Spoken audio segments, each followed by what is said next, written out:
Welcome to All the F Words, a podcast where two writer friends, nearly 30 years apart, explore everything we give an F about. I'm Gabi Moskowitz. And I'm Joanne Green. On each episode of All the F Words, we'll focus on a theme starting with the letter F. For instance, fantasies, feedback, fiction, and fathers. We'll share stories from our lives and our distinct generational perspectives, and we'll look to the experts for insights and ideas. Today we're going to talk about faces, how and why we age, how and why we alter our faces, and why the number of plastic surgeries done each year just keeps on climbing. I'm guessing you haven't had a facelift, Joanne. Am I right? The beauty of audio, you can imagine a perfectly smooth neck and plump cheeks, but alas, no.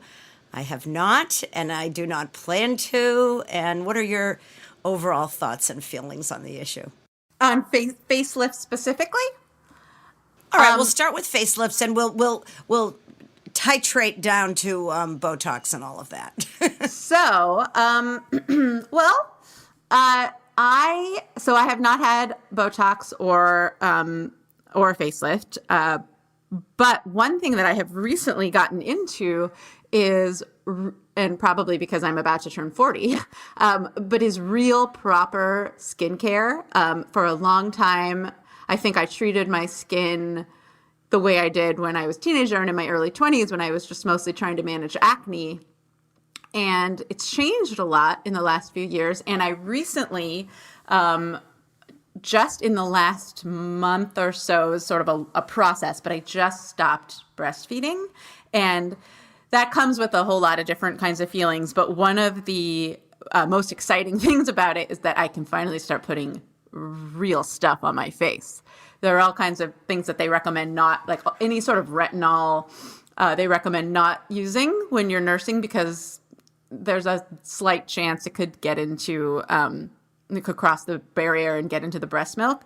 But now that I'm not nursing anymore, I'm using like the heavy duty stuff and I can already tell a difference. So I definitely feel like if it makes you feel good, I'm not going to judge what anyone does with their face if it makes them feel good.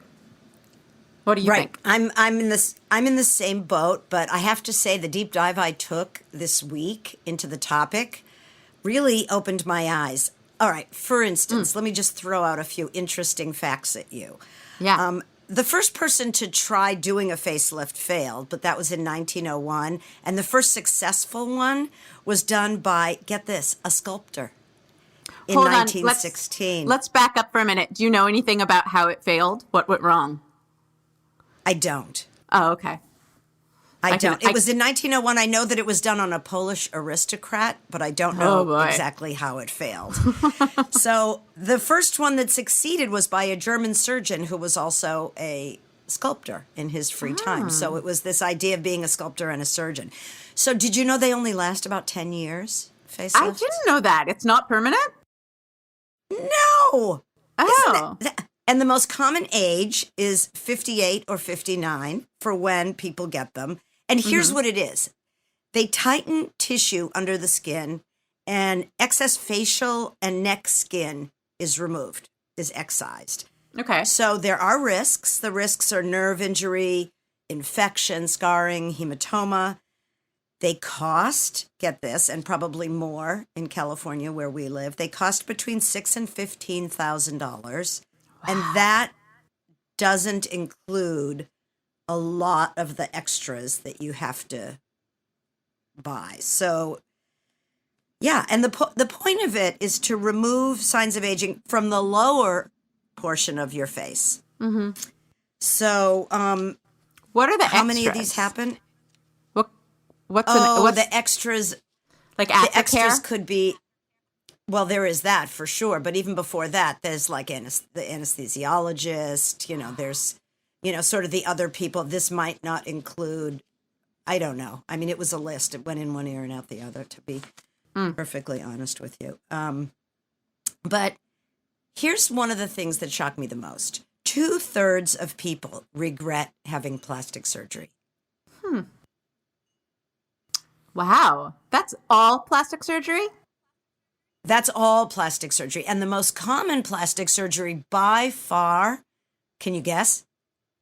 For not that's necessary because you've been disfigured in an accident or something, but plastic surgery purely for wanting to enhance your physical appearance. What would be the most common one? I'm guessing either breast implants or facelift. It is breast augmentation by far. Oh, wow. Well, let me tell you something. I don't know if we've talked about this before, but when I was 21, or maybe I was 20, I had a breast reduction. My breasts We've never talked about that. I don't think we have. This is breaking news. Yeah, breaking news, almost 20-year-old breaking news. I had, my breasts were, they're still very large, but they were completely out of proportion. I had terrible back pain. And it was something I had been thinking about for a while. How big are we talking about? Like what cup size? How big? They were, gosh, for sure out of the D range, like further letters down the alphabet. And they just kept growing, and they were covered with stretch marks because they were growing faster than the rest of me was growing. And they took up, I remember the first thought I had when I first saw what I looked like after the reduction was that all of a sudden I could see my torso, whereas before it was like from my rib cage up, I was just all boob. And it was such a relief. And, it was a medical decision in a lot of ways because I had back pain. It made exercising difficult. But it was also very connected to self-image. And I feel like while I've never felt strongly enough about changing my face, and I do think, and I know we're going to talk about this, I do think in a lot of ways it gets taken too far. And the way that we don't accept the natural aging process, especially for women, is its own problem. But I also very much know the sort of experience that one can have where making a natural looking change can really still can have such a positive impact on self-image. Right. And this is where we want to reserve judgment, because if people are thinking far too much about a particular part of their body and are really bothered by it, and they have the resources and they're healthy enough, blah, blah, blah, blah, blah. Sure. Why not? And I say go for it and, you do you kind of thing. But why has there been just this enormous increase in the numbers? It is astronomical the way it's going. And it isn't just the U.S. In fact, we're not even the worst. Or in some studies, we are the worst and some we're not. In some, South Korea is the worst. And the other countries, by the way, where it's really, really prevalent, Brazil, Argentina, Colombia, and Italy. Italy not is necessarily a surprise. Countries you would have, right? Colombia was a surprise to me. But of those countries, U.S., South Korea, Brazil, Argentina, Colombia, and Italy, that accounts for 28% of all cosmetic procedures in the world. So pretty interesting. Wow. And really one of the things that people attribute the enormous rise to more than anything is selfies. Which is so interesting because you can basically perform a facelift on yourself using your camera's filters at this point, Yeah, I need to learn how to do you know how to do that? Can you teach me that? Yeah, well, I only know how to do sort of the basic stuff, but yeah, that's one thing that's my my foray into TikTok has been a fun adventure in changing the way my face looks for fun. I actually made a TikTok. It's so much cheaper. Right? Yeah, for sure. And if this pandemic keeps on going, we're all wearing masks anyways. So it's not like anyone needs to know what you really look like. We're all wearing masks and we're not leaving the house, right? So right, exactly. Yeah, it does make sense though. Wait, you made what happened with your TikTok? You were just about to tell us. Oh, I made a TikTok. So, are you watching the Sex in the City? Actually, on the subject of facelifts, are you watching the Sex in the City reboot? And Just Like That, which nobody calls Nobody calls it by its name anymore. It's in Just Like That. I have seen the first few. Admittedly, I think it's awful, and I was squirming, and I hated it, and I couldn't stop watching. Is that what everybody's saying, pretty much? That's exactly how I feel. I think it is so badly done. I really hate what they're doing, especially with Miranda.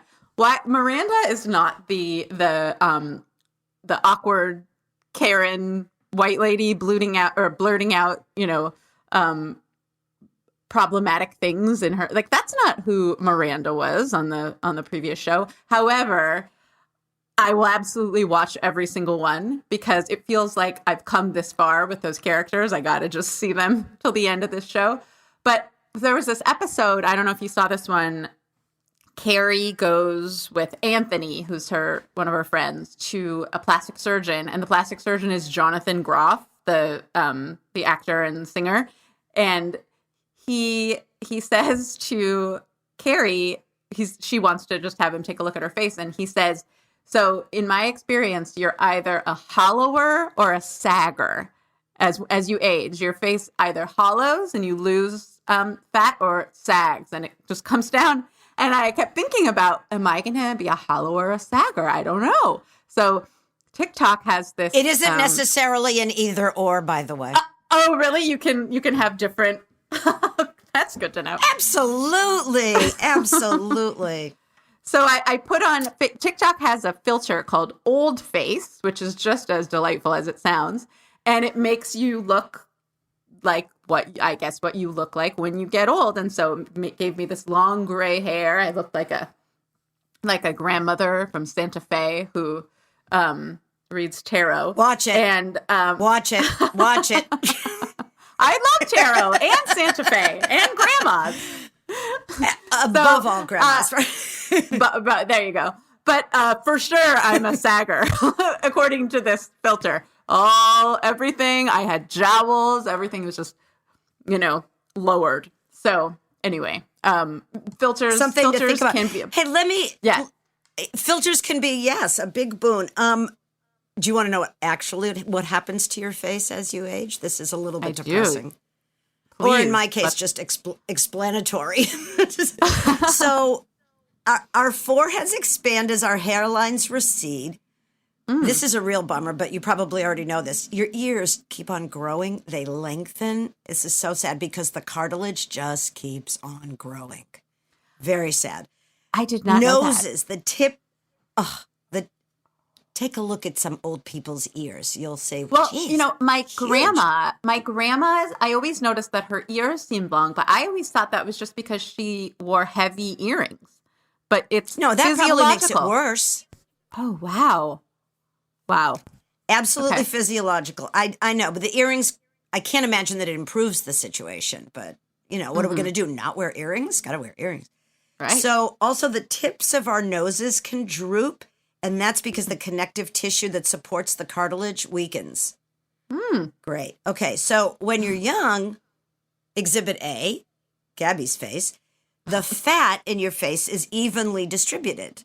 Mm-hmm. When you age, the fat loses volume and it clumps up and moves downward. So your features sink. Okay. Otherwise, tight skin starts to sag. You get baggy around the chin, jowly in the neck. And then wrinkles are, besides sun exposure, which definitely exacerbate that problem, the facial muscles tug on the skin, and that's what causes the creases. So all of that is a big, huge bummer. And there is a lot you can do if that bothers you. But I got to say, as somebody who is trying to age gracefully and certainly not covering up what's happening to my skin or my face or any of it, is I think goal number one is to celebrate our age and our appearance for what it is. Well, and it's focus on the fact that we're alive and healthy. Exactly. It's proof of, how much you've laughed and how much fun you've had and how long you've been here. So I've always thought that was strange. And you know what is a whole other thing is how men get wrinkles and they gray and their faces change and they get to be distinguished. All of a sudden, they just get considered sexier. I mean, every movie that casts a romantic couple with a 20-year age difference where the man is so much younger than the woman, and nobody bats their eyelashes at it, is just proof of that. So, by the way, 9% of facelifts are done to men and 91% to women.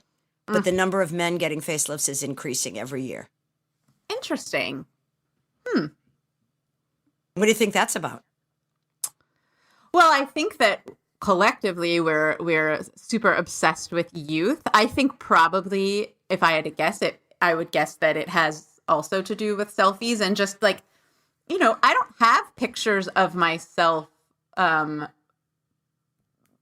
excess before. Like there are a ton of pictures when I was little that my parents took. And then as I got a little bit older, there were fewer and fewer like school pictures and if there was an event. But then around like the mid to late aughts when MySpace and Facebook and all that was becoming a thing and smartphones really were the big game changer, I started to take and save a lot more pictures.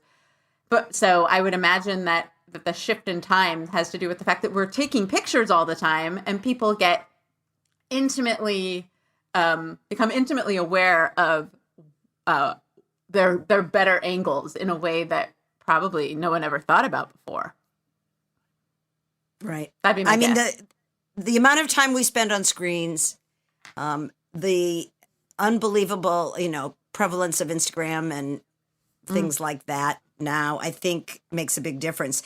When you ask people why they get plastic surgery, the kinds of reasons you're given are, have to do with the increased pressure on women in particular, but on people in general to look young and beautiful, that we're judged by our appearance in the workplace, which is, I can't imagine that it's any less true than it was in the past, and it was always an issue.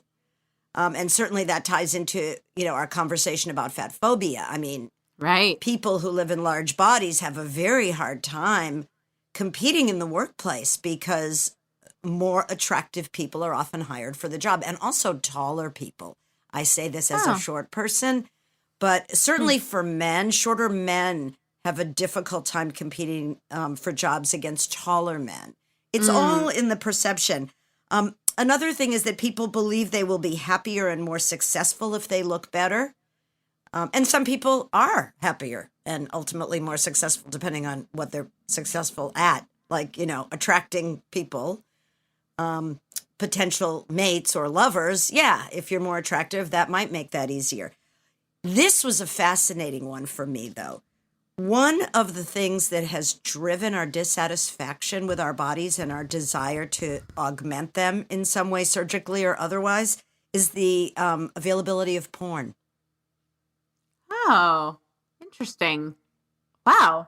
Tell me more about that. People being able to access porn in the privacy of their own homes without having to go out and purchase anything. I mean, porn is huge. Absolutely huge. And people get a notion of what the body, or certainly what the sexy body, the so-called sexy body looks like. And then they want to have that. I have heard that there is a big, just sort of on a related issue, that there's a big issue with young girls in particular, and there's girls, and this is, heterosexual girls and or girls who want to sleep with boys and boys in a different level, with not really learning about what they really like in bed, but relying on porn to learn how they should be behaving during sex. So, throwing their head back, acting as if they've had orgasms when they haven't, not really taking the time to discover that. And I just sort of heard that sort of loosely. I do have a memory of my first, I didn't really have any knowledge of porn when I was a teenager, first becoming sexually active. But I do remember my first real boyfriend showing me his collection of Playboys, and I had never seen pubic hair free vulvas before. I didn't know that that was even a thing. And while it did not, while I didn't necessarily feel the pressure to go look just like these actresses, I did, or models, I guess, because it was just Playboy. I did all of a sudden feel like maybe I should be changing something about the pubic hair situation I'd never really thought about before.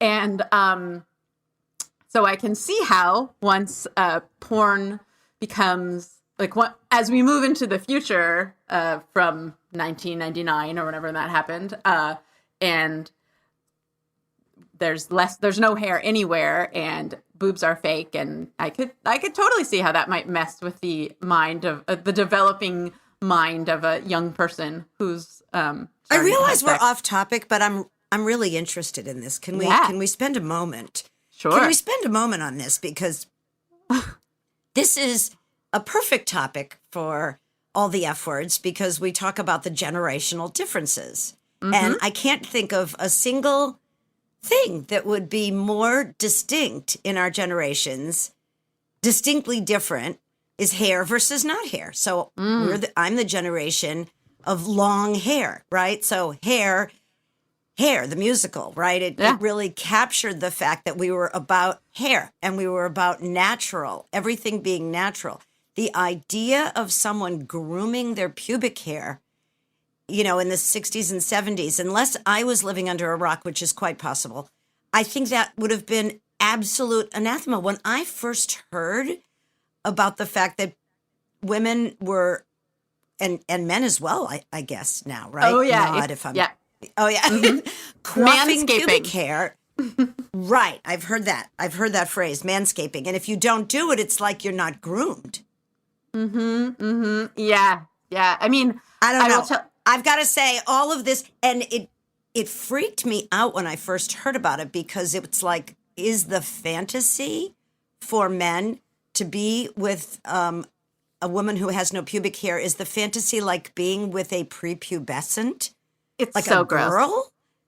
Yeah. I mean, there's all this. So I will say, despite my late teenage years and sort of coming of age years, despite the fact that I was doing a little more grooming than I was really comfortable with at the time, but that I thought was what I was supposed to be doing, despite all that. And I'll tell you anytime you want about the one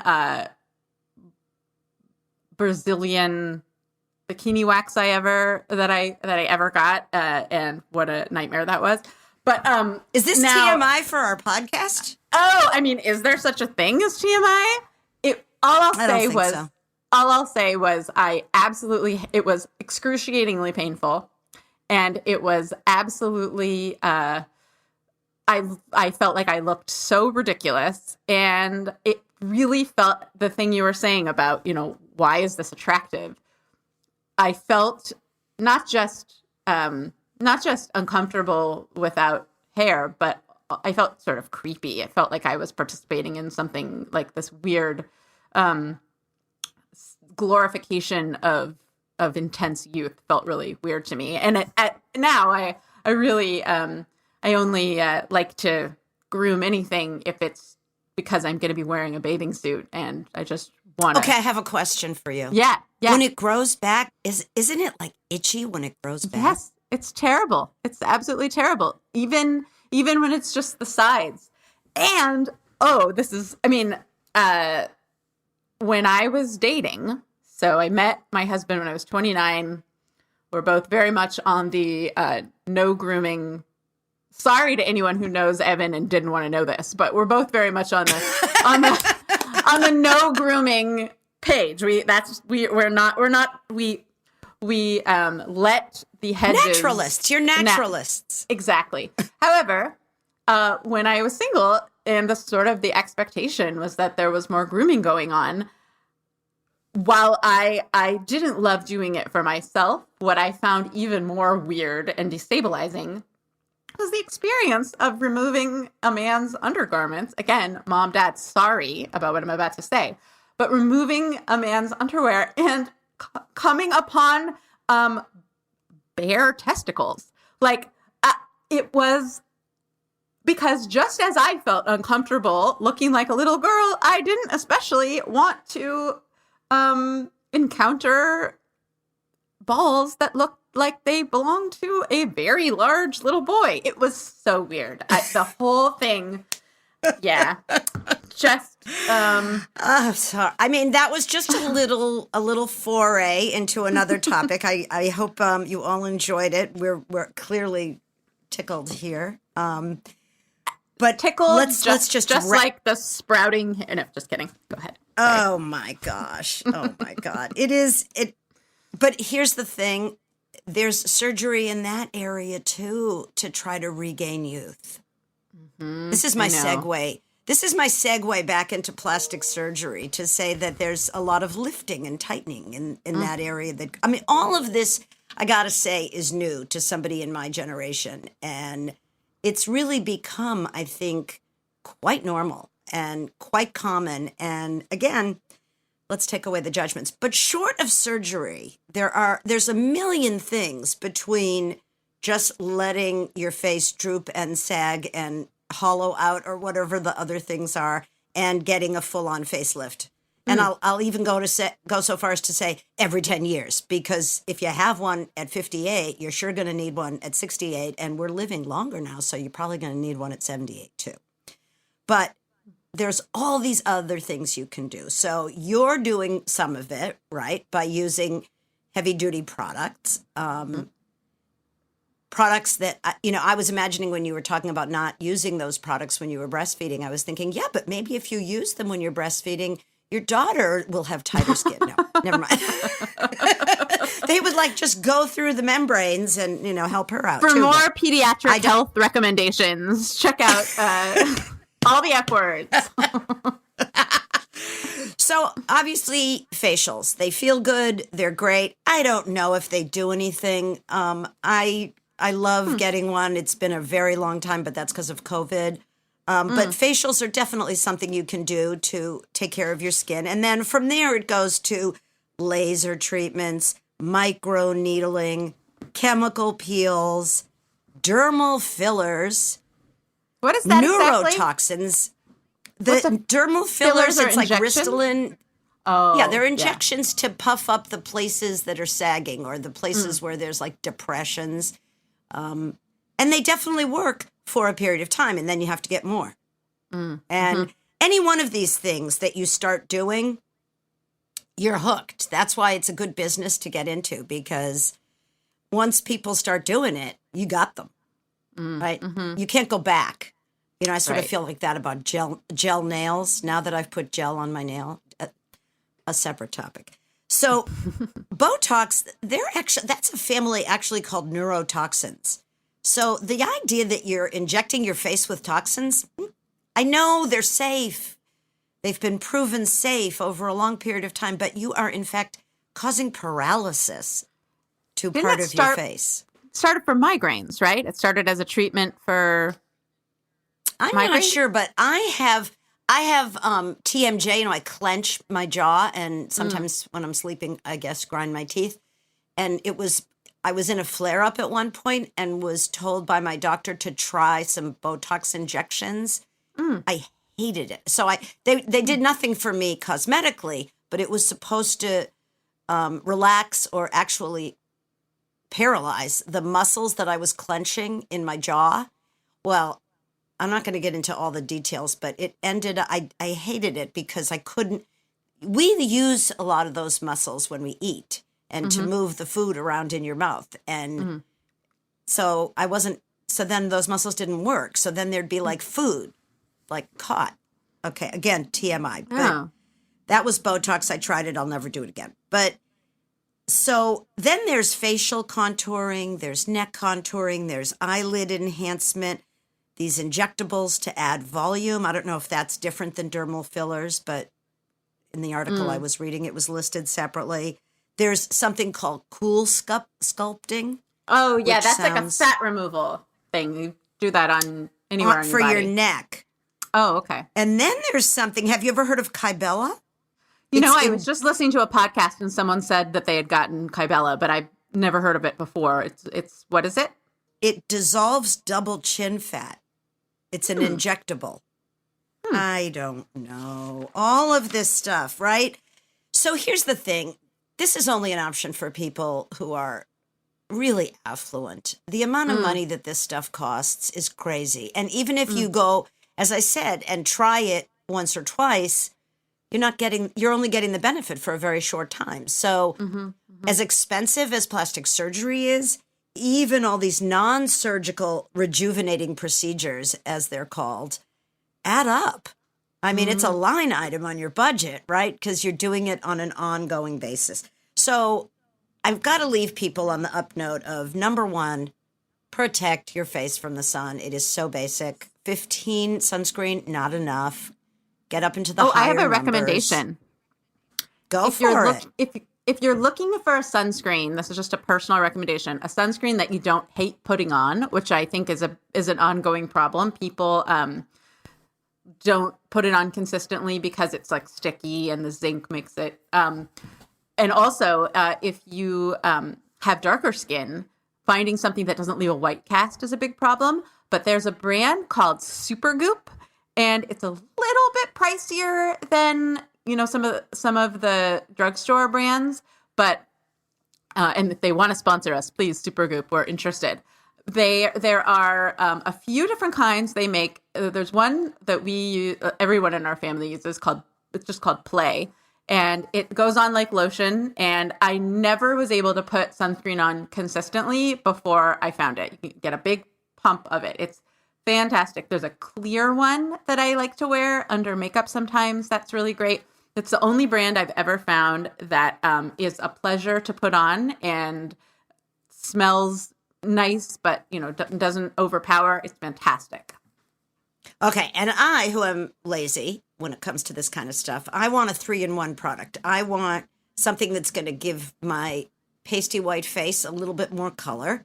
So I want something tinted, and I don't want to have to put on a sunscreen and a moisturizer. So I need a 3-in-1, tinted sunscreen or tinted moisturizer with sunscreen.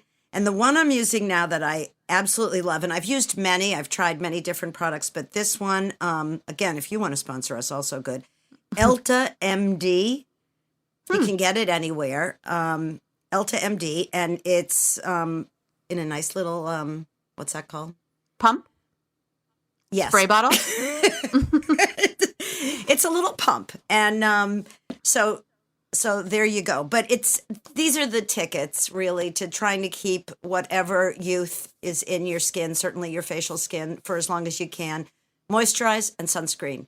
Moisturize and sunscreen. And then my big tip, which is, this said from somebody who had a long career in radio, stop looking in the mirror. If you don't look in the mirror, you don't see it.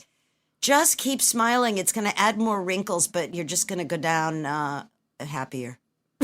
Absolutely. And don't think of your face as a starting point.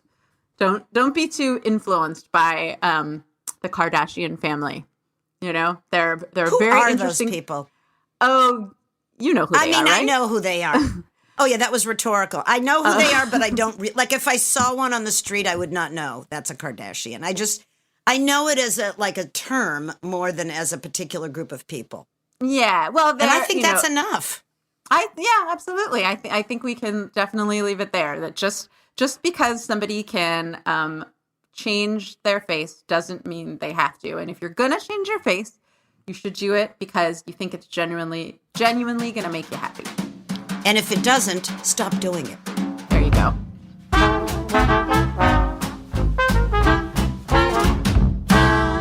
Thanks so much for listening to our podcast today. All the F Words is available anywhere you get your podcasts, and you can follow us on social media. Gabby will tell you how. We are on Twitter, Instagram, YouTube, and Facebook at All the F Words Pod, and we would also love to hear from you. So email us. We're at allthefwordspod@gmail.com. I'm going to go moisturize. Bye.